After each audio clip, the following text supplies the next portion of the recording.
Hello, magandang hapon po. At meron naman tayong pag-uusapan. Sa ngayon po, na huling-huli si Martin Romualdez na bumili ng bagong property na nagkakahalaga ng 2 milyon dolyares or 100 million pesos or 120 million pesos sa New York City.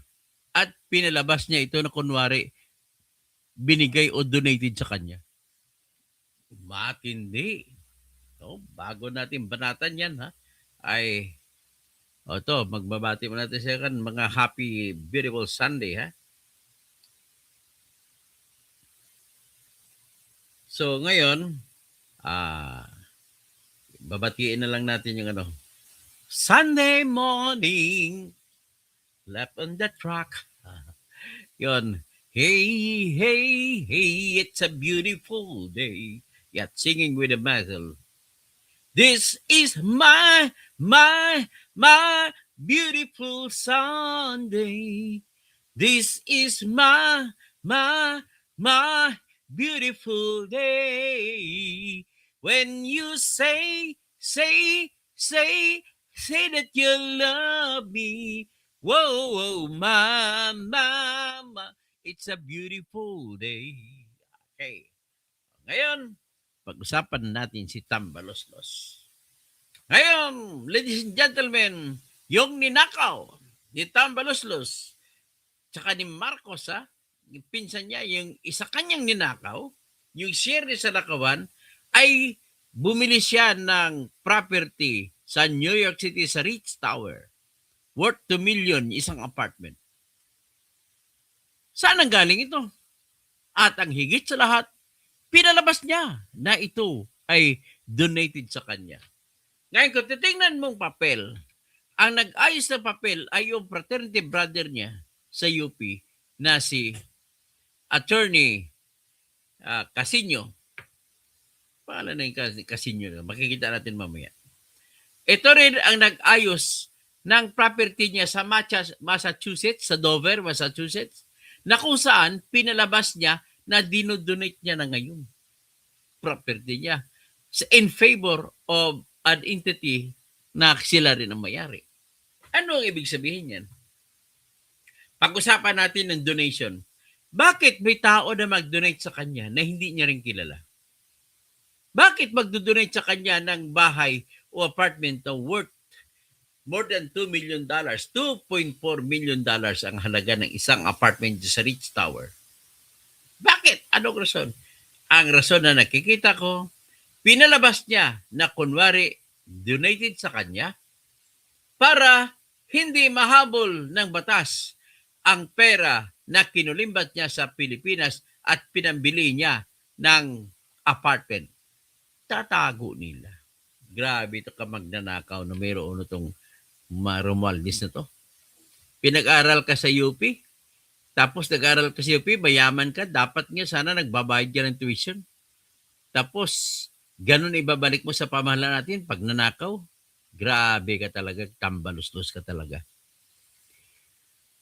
Ipresenta natin ang ebidensya. Ang nag-imbestiga nito si Natasha Gonzalez. So, anyway, ito yung reporter na naging reporter ng Rappler at gumraduate siya sa Yale University sa Amerika. Pero not too long ago, about October this year, ay nag-donate siya. Siya mismo na naman nag-donate. Siya naman ito ngayon nag-donate. Dinonate niya o nag-waiver siya. Binili niya, pero donation ng tao, pero binenta niya ng $1. Ang property na $2.4 million ang halaga na nandoon sa Dover, Massachusetts. Binenta niya $1 sa kanyang korporasyon. Ano ibig sabihin doon?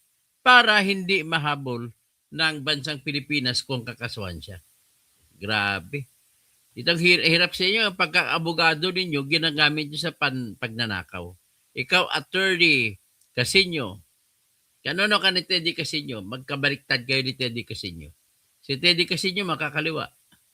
Ikaw, makakanan. Matindi talaga. O, tingnan ninyo. Ipakita ko. Pakita ko yung research ko. gamit ang AI ni Elon Musk. Ang AI ni Elon Musk ay nagpapakita na nakabili siya, may nagbigay ng property sa kanya. Ayan tingnan mo. Ang ginagamit ko ngayon po ay Grok.ai. Ito yung ang AI, Artificial Intelligence ni Elon Musk. Ito sabi niya,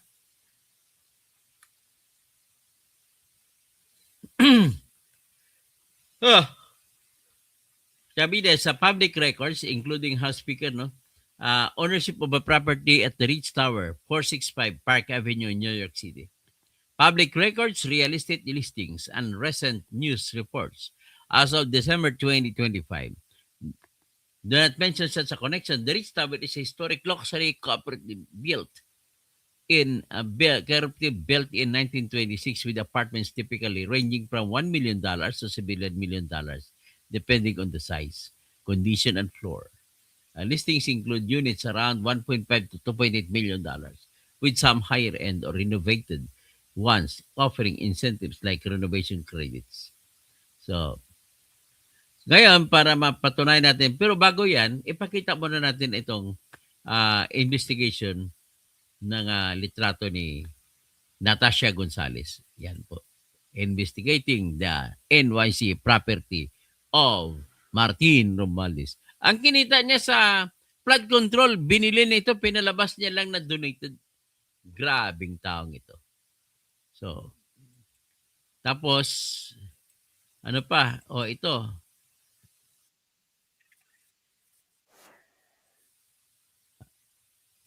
Ito dali. Yan. The luxury property. So ngayon, dalhin ko muna kayo sa itong Ritz Tower, ay yung property sa Dover, Massachusetts, na binenta niya $1. Saan ka makikita ng $1? Ang halaga niyan ay $2.4 million. So binenta niya, ito naman po. Pakita ko sa inyo.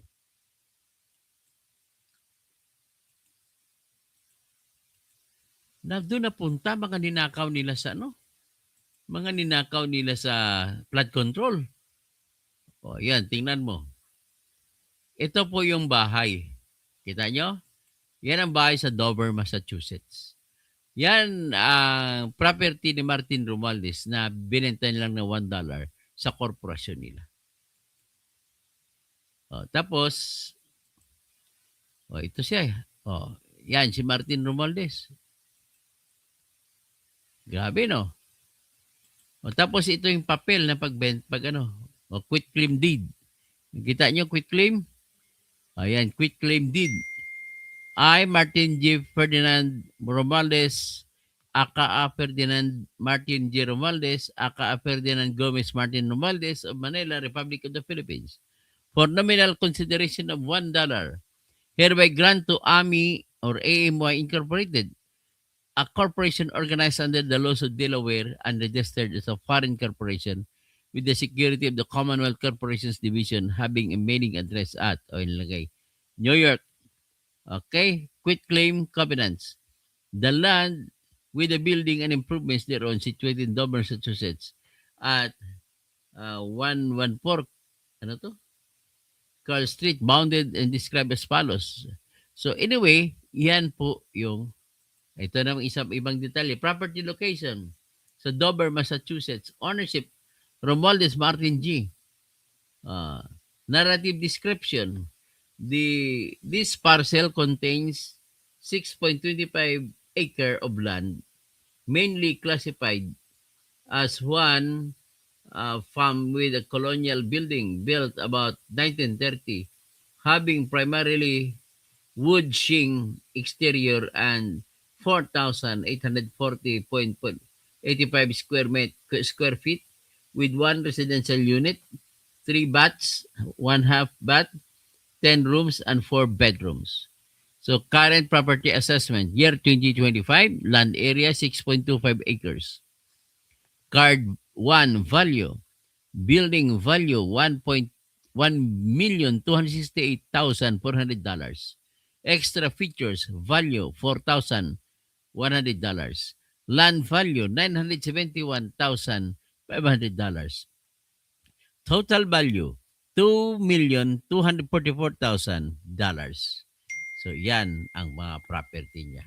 Okay, nakita nyo? O pakinggan natin ngayon si Natasha Gonzalez. Natasha, I'm asking uh, permission from you, although belatedly, na i-project ko ito at mag-subscribe at mag-like kayo sa channel ni Natasha Gutierrez. Hindi pala Gonzalez, Natasha Gutierrez. So, subscribe kayo sa kanyang ito, papalabas na natin ang kanyang balakan, nilabas. Dali Makinig tayo sa kanya na discover.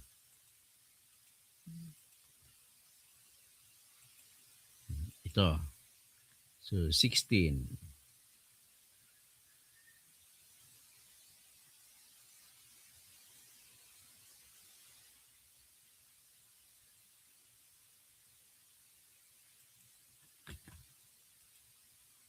Okay, ito na.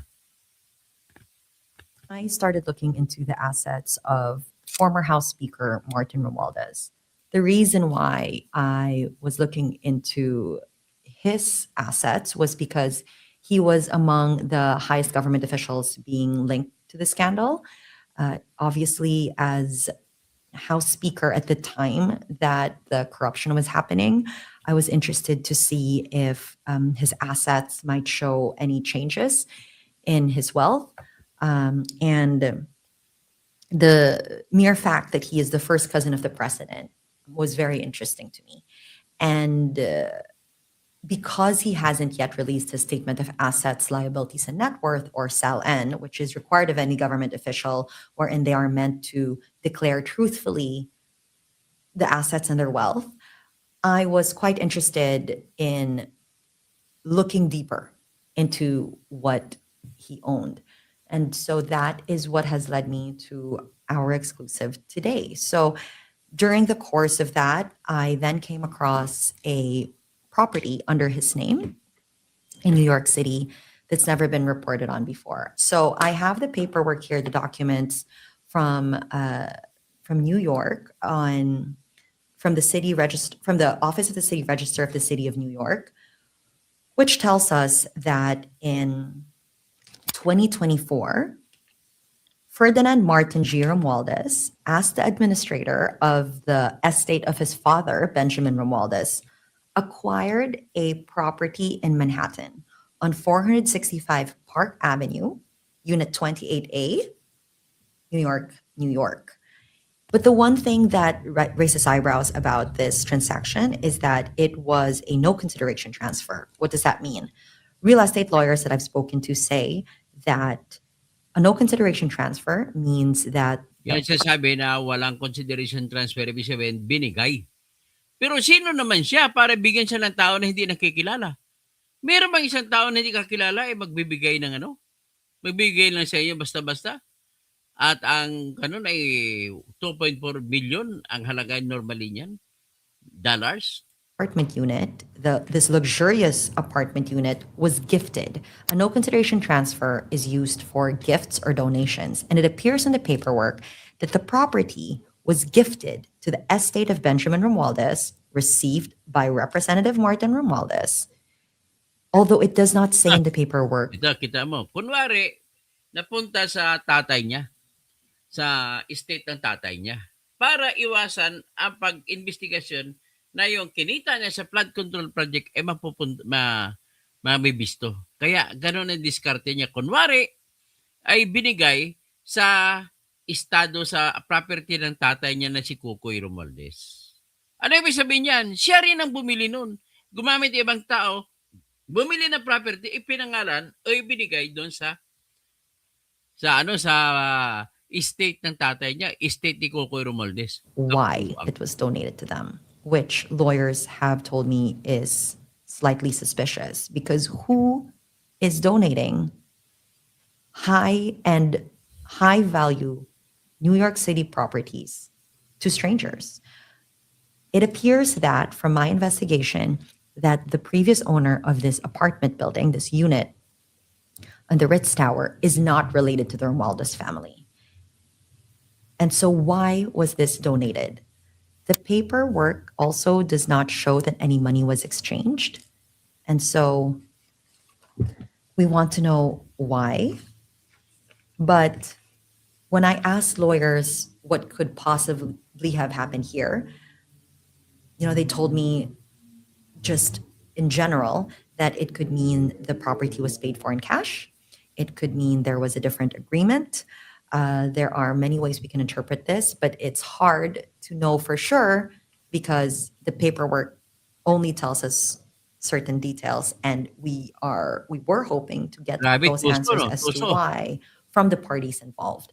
Now, the other thing about no consideration transfers is there are no taxes involved. So we want to understand why it was a no consideration transfer. But unfortunately, in the affidavit that is also signed by Representative Martin, there is no reason given as to why it was a no consideration transfer. It says here the aforementioned no consideration transfer was made solely for the grounds stated herein. Unfortunately, on the paperwork, there are no grounds stated as to why. So again, it raises more questions for me as to A, why has a complete stranger seemingly donated a high value Manhattan property to the Romualdez family, signed and received by Representative Martin Romualdez? Two, why was it a no consideration transfer? Yan. Ang tanong, ulitin ko lang sa Tagalog na tanong, bakit may magbibigay sa kanya ng property na ang halaga ay $2.4 million doon sa estate ng tatay niya? Bakit? Anong dahilan? Ang dahilan na nakikita ko po ay kasama yan, binili ng apartment na yan sa Ritz Tower ay kasama yan sa kinita niya sa flood control projects. Kasama yan sa dineliver ni Saldico sa kanya na 1 billion a month. Ha? Yan. And three, the other thing that's worth noting in this paperwork is that the lawyer who facilitated the transfer of the property Sino ang abogado na facilitate? Andrew Casino, Esquire. Yang brad niya, nag-graduate sa UP. Brad niya sa College of Law, si Andrew Casino. Yan din po ang isa sa mga director or shareholders ng Benguet Mining Corporation. Tingnan, pakinggan mo. is Andrew Casino. Now, this name is quite familiar because that is the same lawyer who helped Representative Romualdez transfer his Dover, Massachusetts property that was worth $2.24 million to a corporation for just $1. Gago itong Andrew Casino to. Dapat kapatayin ng Pilipino. Tinutulungan mo magnakaw ang magnanakaw na maitago ang kanyang ninakaw. Grabe ka. July 2025. This is based on a report by Rappler. So it's that same lawyer who helped Representative Martin transfer his Massachusetts property just for $1 to a company, Ami Inc., that later on, Rappler reports, is also run or managed by the lawyer Andrew Casino. Kanya rin yun, korporasyon ng Ami Inc. Grabe. Ang pinamamanage niya yung brad niya na si Andrew Casino. The other thing about Andrew Casino is he's actually a fraternity brother of Representative Martin, and he sits on the board of one of Representative Martin's mining companies, Benguet Corporation. So what do we know about this apartment unit? Well, what we know is that 465 Park Avenue is the Ritz Tower in Manhattan, and I'm now on their website, and it says the Ritz Tower was built in 1925 as the city's most elegant apartment hotel. The Ritz Tower today remains one of Manhattan's most luxurious and sought-after residential cooperatives, noted for its spacious and elegant apartments, each one unique. On another website, on City Realty, I can see photos of the Ritz Tower, and it looks very glam. I think what also stands out to me is that it's located at the intersection of Park Avenue and 57th Street, which means that it's close to Central Park, high-end shopping, and fine dining. And the cooperative allows pied-à-terre, which means it doesn't have to be your first residence. It could be just something as a second home for vacationers, allows for foreign purchasers and corporate ownership structures. It also says that there's 142 apartments in the building, and the Ritz Tower maintains its tradition of luxury service. Residents enjoy an Hindi ko array alam of kung kamag-anak nito. hotel-style amenities, Kita mo, ang including ganda, a oh. full-time Yan ang chef binili offering mo. lunch and dinner service, Yan ang binigay. 24-hour doorman and concierge, housekeeping, valet, and porter services. The building features a state-of-the-art fitness center, meeting or party room, and business center. So it does sound quite glam. Now, for the specific apartment that Representative Martin owns, we actually don't know if it's a two-bedroom or one-bedroom. I cannot seem to find that information on the site because it wasn't sold publicly. Again, it was no consideration transfer. It was donated or gifted to the Romualdeses. And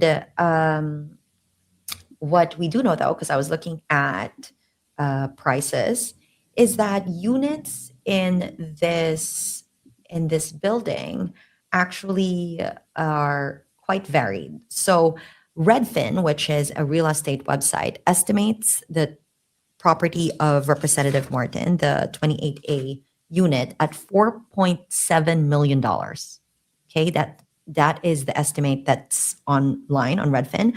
But I do have to mention that on Property Shark, which is another real estate website, the units in the Ritz Tower vary in purchase price from $150,000 to $4.2 million. So we don't actually know how much this unit costs, but judging from the description of the Ritz Tower, it does sound like a luxury property. And even if it is under the estate of his father, and let's say it's not fully owned by him, again, I want to emphasize that lawyers I've spoken to have said that it should still be reported by Representative Martin on his SALN. Why is that? Because he will still get a portion of this because he is a beneficiary of the estate of his father. So again, it is illegal to not be truthful in your SALN. So hopefully this property is on his SALN. And if it is, then hopefully we'll get more answers as to why this transaction transpired the way it did as a donation with no money seemingly exchanged. I do not know if this property is in his SALN because I've asked for a copy of it. I've emailed him and followed up repeatedly, I would say maybe 5 times over the last week. And even before that, for Al Jazeera, actually you can see on the documentary that when he visited the Independent Commission on Infrastructure, I asked him directly, will you release your SALN? And he said he would if the ICI were to ask it. And I looked at the Ritz Tower, which is where this high value property is. And I found that there are now, as of 2025,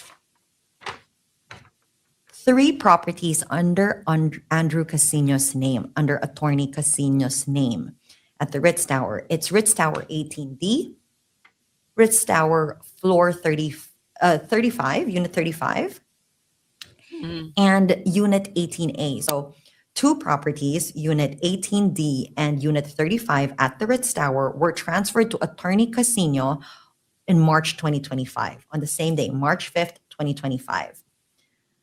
I'm unable to tell you who the previous owner was because it's an LLC, but the address of both LLCs are the same address as Andrew Casino.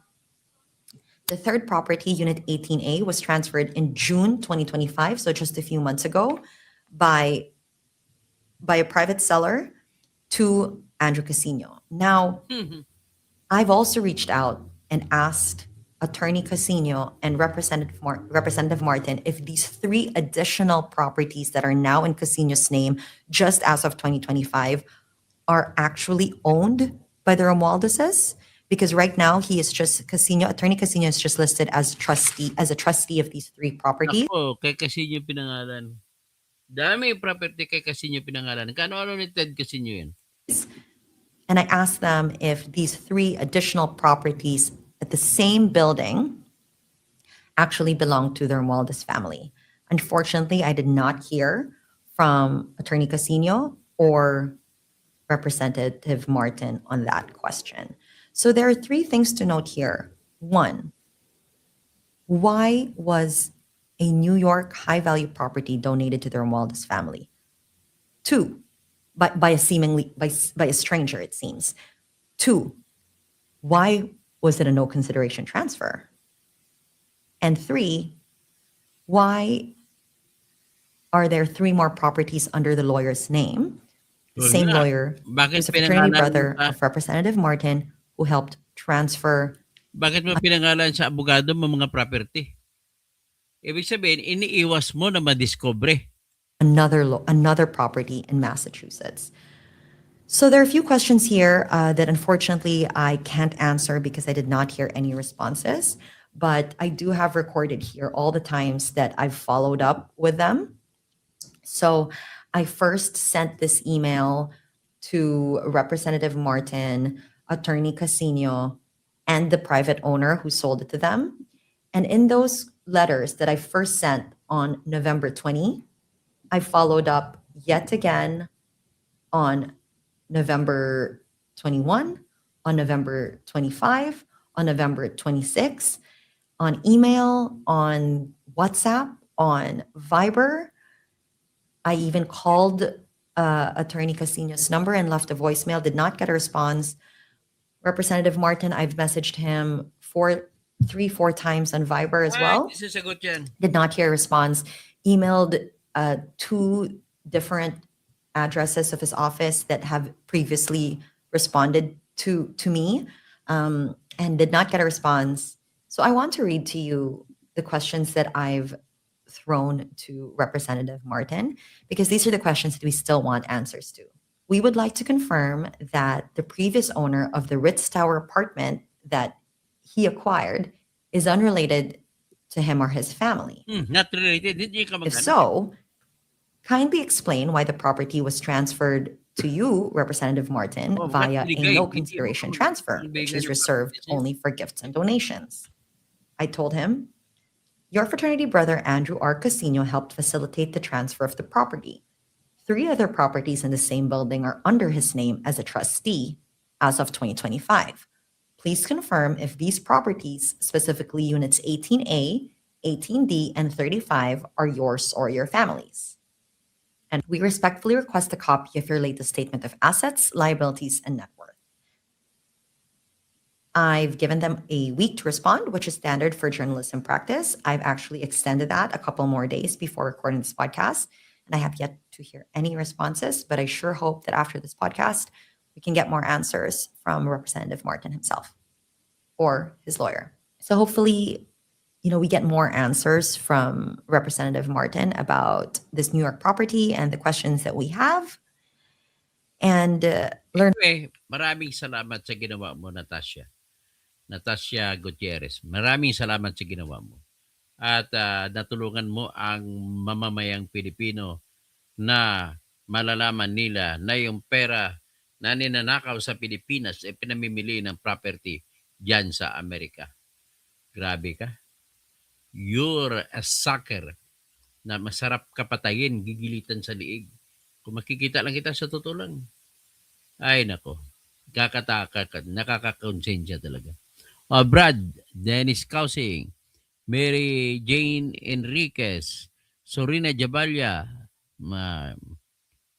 salamat Salam, Marcos Resign, yan, nakaw lang kayo nakaw dito, nakaw ron. Roberto Panuela, tapos si Hazel Aquino, iba na talaga ang maraming pera galing sa kaban ng bayan. Mahiya ka naman.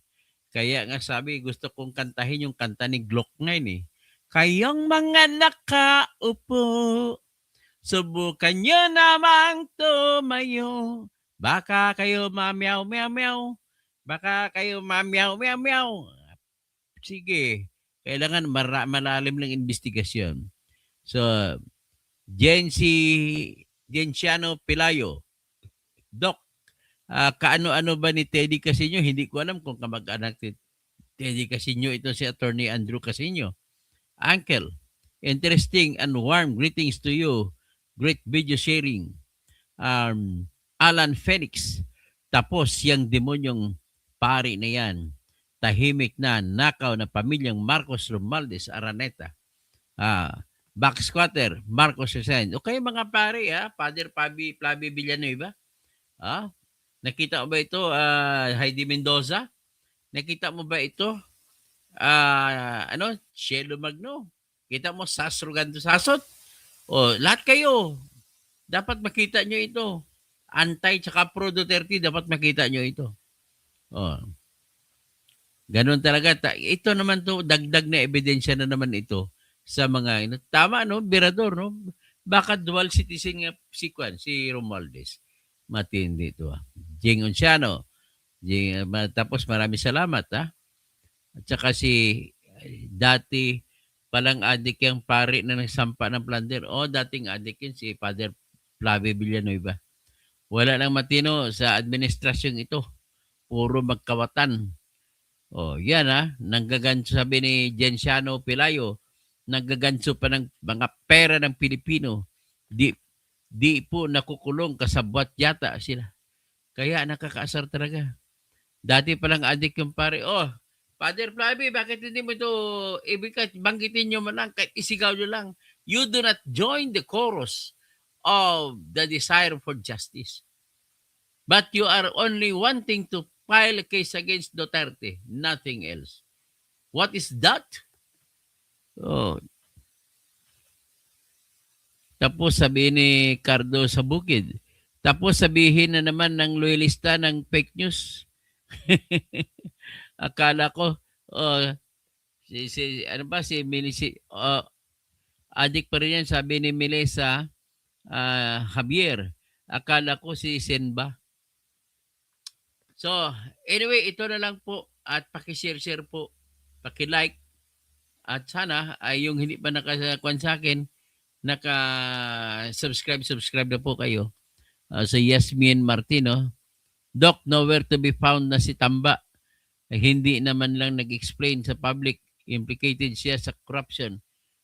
Sila ni Bongbong Marcos ang mastermind dito, kasama si Saldico. So maraming salamat po. Si Gabriel Mejorada, Cielo Magno, na economic analyst, dapat mas galit sa gobyerno sa grabing kinurap na budget ng trilyon. Wala, hindi bias siya Di ba kaya ang bumoto sa magnanakaw? Okay, maganda.